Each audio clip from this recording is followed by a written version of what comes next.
오늘 우리에게 주시는 하나님의 말씀은 마태복음 20장 1절에서 16절 말씀입니다. 한 절씩 교독하겠습니다. 천국은 마치 품꾼을 얻어 포도원에 들여보내려고 이른 아침에 나간 집 주인과 같으니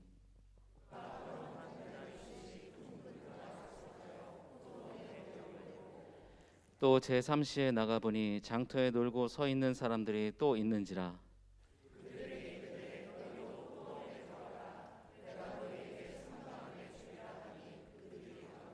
제6시와 제9시에 또 나가 그와 같이 하고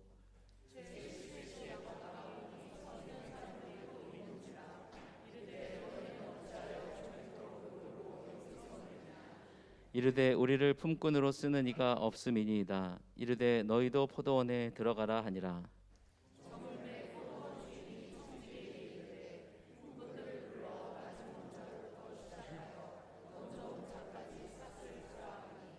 제11시에 온 자들이 와서 한 데나리온씩을 받거늘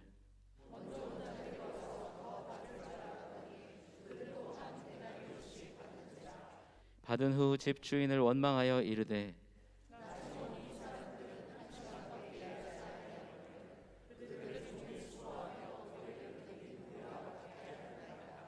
주인이 그 중에 한 사람에게 대답하여 이르되 친구여 내가 네게 잘못한 것이 없노라.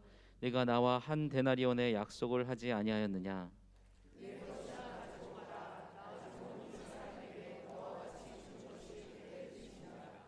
내 것을 가지고 내 뜻대로 할 것이 아니냐. 내가 선함으로 네가 악하게 보느냐. 이와 같이 나중된 자로서 먼저 되고 먼저 된 자로서 나중되리라. 아멘. 오늘 이 시간에는요, 내 포도원에 가서 일하라 하는 그런 제목으로 마태복음 20장 1절에서 16절의 말씀을 나눕니다. 예나 지금이나 참 이렇게 사회를 보면요, 여러 가지 해결해야 될 그런 문제들, 또 갈등들, 현안들이 참 많이 있습니다. 그런데 오늘날에도요, 여러 문제들이 있죠. 저출산의 문제도 있고, 또 어떤 사회적인 합의가 필요한 그런 갈등들도 있고 그렇지만, 이 사람들이 이 먹고 사는 문제 때문에 어려움을 겪는 것은 공이 마찬가지다 하는 그런 생각이 듭니다. 요즘에 이제 실직 이런 것들이 참 큰 문제가 되지 않습니까? 젊은 사람들도 또 일할 자리가 없어서 또 방황하고 어려움에 처하게 되죠. 한참 일할 나이에도 또 퇴직을 하거나 일자리를 잃어서 어려움에 처하는 경우들이 얼마나 많이 있습니까? 그런데 1세기 유대 공동체도 마찬가지였다는 거예요.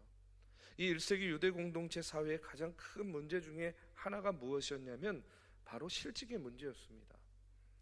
1세기 당시의 유대인 역사가인 요세푸스의 기록에 보면 원래 좋지 못한 경제 상황이었는데 아그리빠 왕이 진행했던 성전 공사가 이제 완공이 되었어요.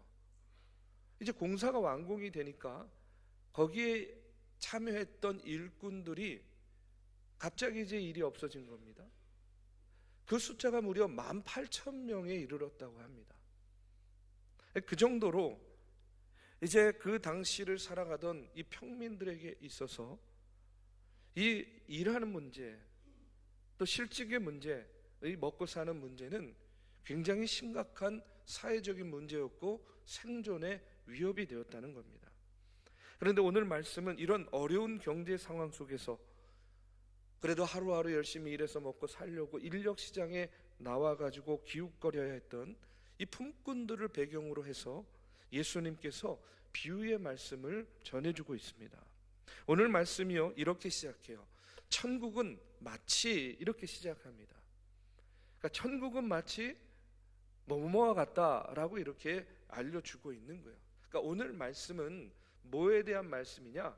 천국에 대한 말씀이에요. 하나님 나라는 이와 같다라는 것을 우리에게 알려주시는 겁니다.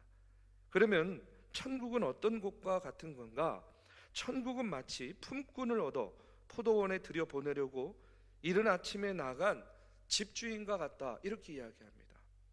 집주인이 어떻게 했길래, 그가 어떤 사람이기에 천국이 포도원 집주인과 같다라고 이야기를 하고 있는 것인가?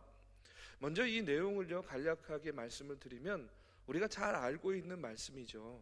어느 커다란 포도원을 가진 농장 주인이 자기 포도원에서 일할 품꾼을 구하려고 아침 일찍 장터에 나갔습니다.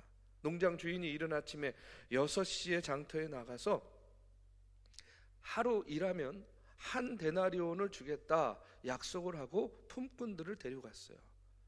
그런데 어찌된 일인지 9시 정도 돼가지고 또 이 주인이 다시 한번 또 장터에 나가 보니까 거기에 여전히 놀고 있는 사람들이 있습니다.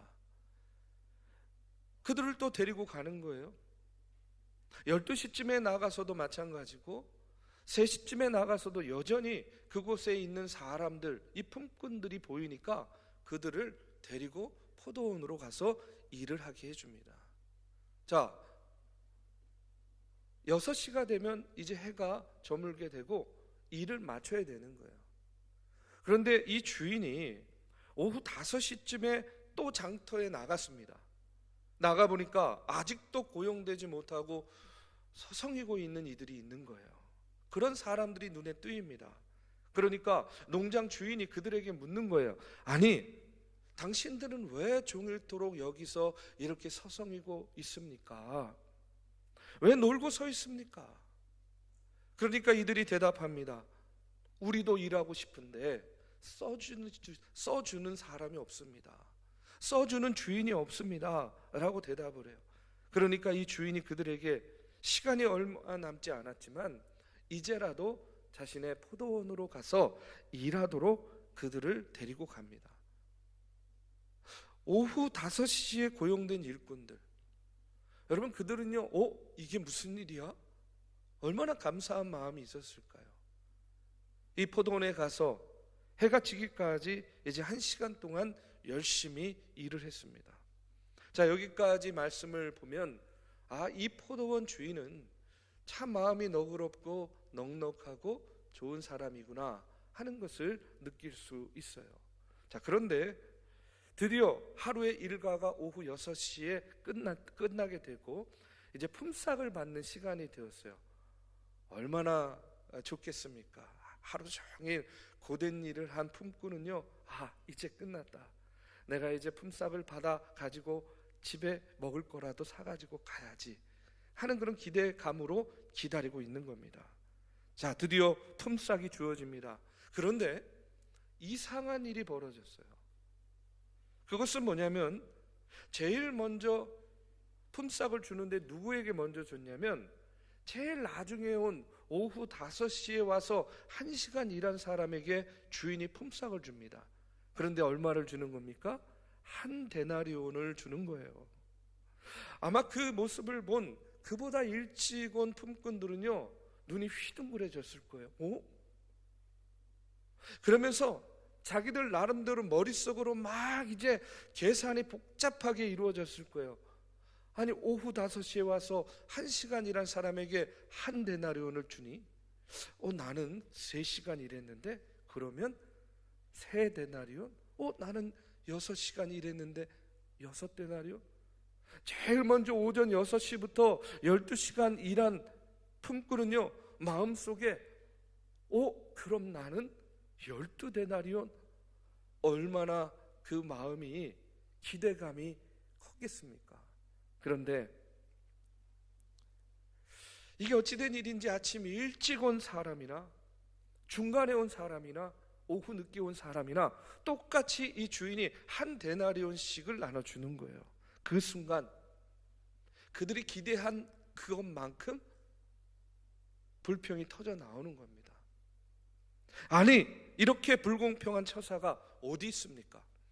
항의하는 사람도 있어요. 이때 농장 주인이 나와가지고 그들에게 이렇게 이야기합니다. 내가 네게 잘못한 것이 없노라. 내가 나와 한 데나리온의 약속을 하지 아니하였느냐? 내 것이나 가지고 가라. 나중 온 이 사람에게 너와 같이 주는 것이 내 뜻이니라.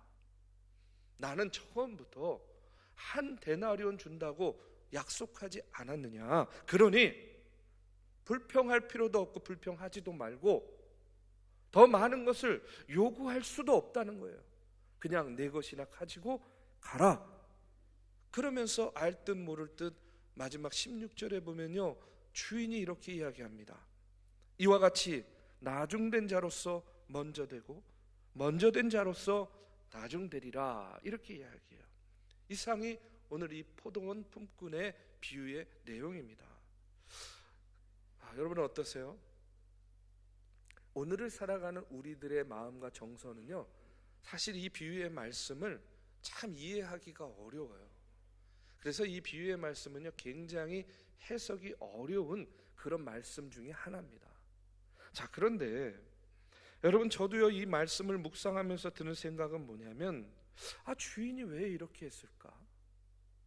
아니, 처음부터 누구에게든지 한 데나리온 주겠다라고 마음을 먹었다고 한다면, 내가 주인이라면 제일 먼저 와서 가장 오랫동안 일한 사람에게 먼저 한 데나리온 주고 보내요. 또 그 다음에 온 사람에게 데나리온 주고 보내요. 이러면 마지막에 1시간 일하고 한 데나리온 받은 사람은요, 얼마나 기쁘겠어요. 그러니까 모든 품꾼들이 그렇게 품삯을 나눠줬다고 한다면 다 감사하고 다 기뻐하고 집으로 돌아갔을 텐데, 왜 이 주인은 나중에 온 사람부터 줘서 이런 분란을 만드는가? 왜 주인은 이렇게 좋은 일을 하고도 욕을 먹는 이와 같은 방법을 택했을까 하는 그런 마음이 드는 거예요. 자, 그런데 여러분, 이유가 있다고 생각합니다. 그것은 뭐냐면, 오늘 예수님이 이와 같은 비유의 말씀을 하면서 이 말씀을 통해서, 이 내용을 통해서 우리에게 가르쳐 주고자 하는 그런 복음적인 그런 교훈이 있어요. 그것이 뭐냐면, 저는 이런 거라고 생각합니다. 포도원 주인은요, 오늘 우리가 생각하는 경제적인 원칙에 따라서 품삯을 지불한 것이 아니에요. 이 포도원 주인은 각자의 필요에 따라서 품삯을 지불했다는 거예요. 경제적인 원리로 보면 맨 나중에 온 품꾼에게 12분의 1 데나리온 주는 게 맞는 거예요. 그렇죠? 그런데 오늘 말씀에 나오는 주인은 일한 만큼 주는 것이 아니라 필요한 만큼의 품삯을 제공하기로 마음을 먹고 있었던 거예요. 다른 말로 하면 일한 만큼 준 것이 아니라 일을 했기 때문에 주었다는 그런 이야기입니다. 왜 그랬을까? 왜 이런 마음을 갖게 되었을까? 저는요, 그렇게 생각합니다. 우리가 이런 얘기 있지 않습니까? 법보다 사람이 먼저다라는 그런 말이 있잖아요. 때로는 원칙도 중요하지만 사람을 살리는 일이 더 중요하다는 겁니다.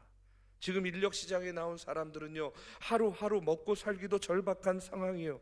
1시간 일한 품꾼에게 그래서 원칙을 칼같이 적용해가지고 12분의 1 데나리온을 만약에 줬어요. 물론 당연히 감사하게 받았겠죠. 나는 1시간 일했으니까 이렇게 받는 게 마땅해 라고 생각했겠죠. 그러나 그것을 지고 가는 이 품꾼의 마음은 어떻겠습니까? 이거 가지고는 우리 가족들 하루치에 먹을 품삯도 안 되는데 어떻게 하나? 최소한 한 데나리온이라도 그 손에 쥐어야 하루치 식량 사들고 집에 들어가서 가족 먹일 수 있는데, 이 주인은요, 그와 같은 이 품꾼들의 상황을 누구보다도 잘 알고 있었어요. 그래서 아마도 애초에 이 품꾼들을 고용할 때에 나는 일한 만큼 주지 않고 이들이 필요한 만큼 줘야지, 나는 일한 만큼 주는 것이 아니라 일했기 때문에 내가 주어야 되겠다 하는 마음을 애초에 먹고 있었다는 겁니다. 한마디로 말하면 이 주인은 품꾼들에게 긍휼을 베풀었다는 그런 이야기예요. 주인이 품꾼들을 모아놓고 나중에 온 사람부터 품삯을 주면서 그들에게 보여주고 가르치고 싶었던 메시지도 바로 저는 이것이라고 생각합니다. 그것은 뭐냐면 바로 타인에 대한 긍휼한 마음이라는 거예요. 자신이 품꾼들을 긍휼히 여긴 것처럼 품꾼들, 너희들 스스로, 너희들끼리도 그런 긍휼한 마음을 가지고 서로를 대하라는 거예요. 이것이 포도원 주인이 품꾼들을 모아놓고 가르치고 싶었던 그런 메시지라고 저는 믿습니다. 자, 여러분, 우리의 모습을 보십시오. 오늘날을 살아가는 우리들이요, 끊임없이 우리는 어떻게 해요? 다른 사람과 비교하죠. 계산합니다. 매 순간 내 자신의 이익을 계산하는 그와 같은 삶을 살고 있어요. 그런데 우리의 비교와 우리의 계산의 그 본능은요, 언제나 나를 위해서는 많이 계산하려고 하고 다른 타인을 위해서는요 적게 계산하려고 하는 그런 마음이 있어요. 여러분이 만약에 땅을 판다고 한번 생각해 보십시오. 어떻게 하든지 시세보다 더 많이 쳐서 받고 싶겠죠. 근데 만약에 반대로 산다고 한번 생각해 보세요. 어떻게 하든지 시세보다 조금이라도 싸게 사고 싶을 거라고 생각이 됩니다. 저도요, 여러분 혹시 당근마켓 아십니까? 당근마켓? 요즘에는요 인터넷으로 그 주변에 있는 주변 사람들이 이렇게 물건을 올리면 그것을요 이렇게 검색해가지고 필요한 것을 직접 이렇게 거래하는 그런 인터넷 마켓이 있어요. 그게 당근마켓이라고요. 저도 예전에 한 번은요 제가 가지고 있는 것을 팔려고 내놨을 때가 있어요. 그러면 어떻게 합니까? 내가 가진 똑같은 물건을 누군가가 올렸을 거 아니겠어요? 팔려고. 그러면 어느 정도 시세에 내 물건이 내놓으면 팔릴까 하는 것을 이렇게 봐요. 그러면 똑같은 물건이에요. 연식도 비슷해요. 그런데 사진으로 보니까 예를 들어서 3만 원 이렇게 내놓은 거예요. 근데 아무리 봐도 제게 조금 더 좋아 보여요. 나아 보여요. 그러니까 그래, 요 정도 물건을 3만 원에 판다면 내 것은 한 3만 5천 원 정도 받으면 되겠다. 이제 이런 마음으로 이제 올리는 거예요. 자, 그런데 반대로 그곳에서 물건을 살 때가 있습니다. 또 살 때는요 어떤 마음이냐면 똑같은 물건이라도 단돈 100원이라도 더 싼 것을 찾는 거예요. 거기 보면 내고 불가 이렇게 써 있어요. 가격 흥정 안 해준다는 거예요. 그런데도요 한번 찔러 보는 거예요. 문자로 내고 가능합니까? 이제 이러면서 조금이라도 더 싸게 싶은 마음, 싸게 사고 싶은 마음으로 그렇게 하는 걸 보게 돼요. 여러분, 그게 우리의 본능이라고 생각해요. 언제나 우리는 자기 자신에 대해서는요 많이 계산해요. 그러나 남을 위해서는요 적게 계산하는 그런 마음이 있습니다. 그런데 결국은 이와 같은 차이 때문에 인간관계에 저는요 갈등이 생긴다라고 생각해요. 오늘 말씀 속의 품꾼을 보십시오. 자신에게 약속된 품삯만 받아가면 되는 것인데 다른 사람과 비교합니다. 그리고 계산합니다. 그리고서는 더 많은 품삯을 주인에게 요구하고 있는 거예요. 자, 오늘 말씀은요 예수님께서 뭐에 대해서 가르쳐주는 비유라고 얘기했습니까? 하나님 나라 천국에 대한 이야기예요. 자, 천국은요 계산한다는 것은요 뭐와 관련이 있냐면 양과 관련이 있는 거예요. 그런데 천국은 양으로 계산하는 나라가 아니라는 겁니다. 우리의 공로나 업적을 계산해서 그 양의 많고 적음을 따져서 들어가는 곳이 아니라는 이야기예요. 천국은 오직 하나님의 은혜로만 들어갈 수 있는 곳이라는 그런 이야기입니다. 맨 나중에 온 사람이 1시간 일하고서 한 데나리온 받은 것, 여러분 철저히 그의 공로가 아니죠. 주인이 그를 긍휼하게 여겼기 때문에 가능한 일이었어요.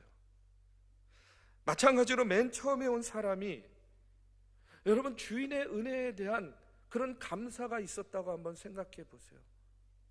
참 일거리가 없는데, 하루 일하기 어려운데 내가 주인의 선택을 받아서 그래 하루 일하고 한 데나리온이라도 벌 수 있게 되었구나 라는 그와 같은 감사의 마음이 있었다고 한다면 여러분 그는요 불평하지 않았을 거예요. 원망하지 않았을 거예요. 나를 고용해주고 나를 택해주고 일하게 해주고 나에게 임금을 지불해주는 그 주인의 은혜에 대한 감사가 우선되었을 거라는 이야기입니다. 그리고 또 그의 마음 가운데 타인에 대한 긍휼한 마음이 있었다고 한다면 나중에 고용돼서 적게 일한 사람, 아니 나보다도 적게 받을 수밖에 없을 텐데 그 돈 가지고는 안 될 텐데, 그거 가지고는 어려울 텐데 어떻게 하면 좋을까 하는 그런 안타까움과 긍휼한 마음으로 보는데, 주인이 그들에게 한 데나리온씩 주는 걸 보는 거예요. 그러면요, 그 긍휼함 가운데 어떤 마음이 들겠습니까? 아, 저들에게도 주인이 한 데나리온을 주네. 너무 잘됐다. 너무 감사하다. 여러분, 이런 마음이 그들의 마음 가운데에 솟아나지 않았겠냐는 거예요. 사랑하는 우리 믿음의 성도 여러분, 오늘 말씀을 통해서 주님은 우리에게 가르쳐주고 싶은 그런 가치가 있습니다. 그것은 뭐냐면, 우리 또한 천국의 백성으로 선택받은 것이요, 결코 우리의 공로가 아니라는 거예요. 온전히 하나님의 자비하심과 긍휼하심 때문에 우리가 천국의 백성으로 선택받았다라는 사실입니다.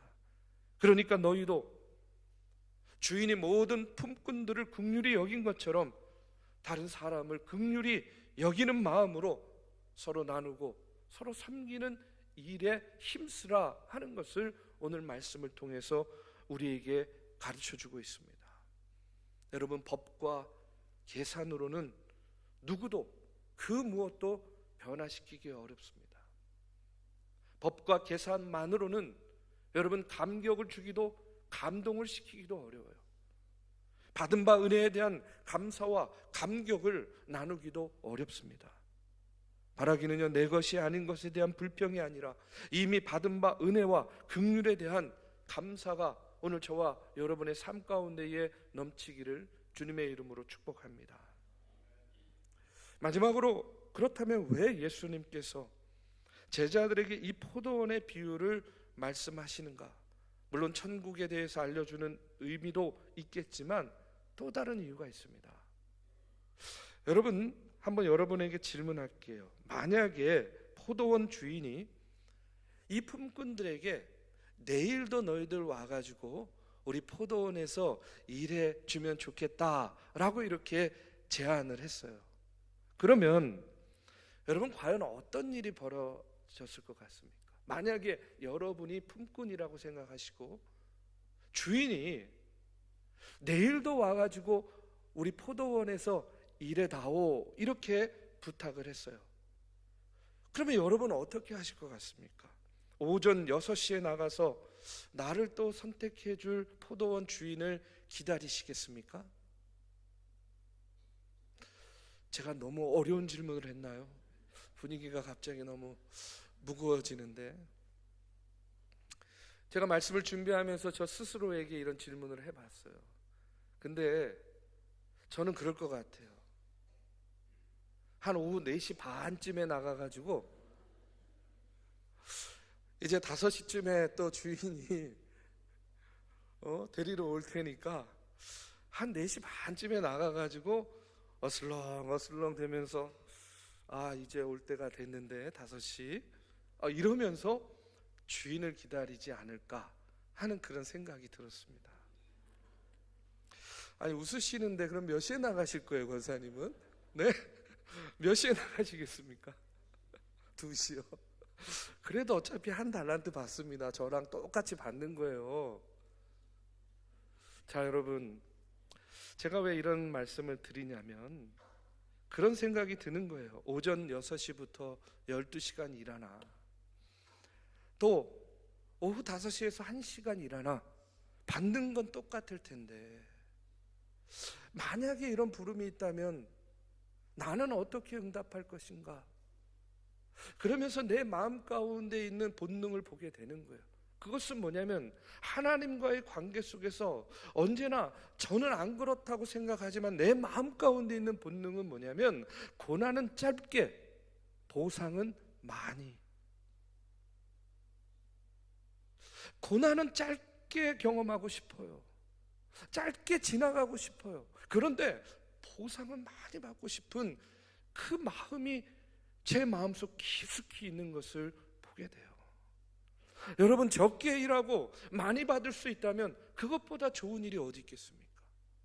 적게 일하고 많이 받을 수 있게 일하는 거, 그것보다 지혜로운 게 어디 있겠어요?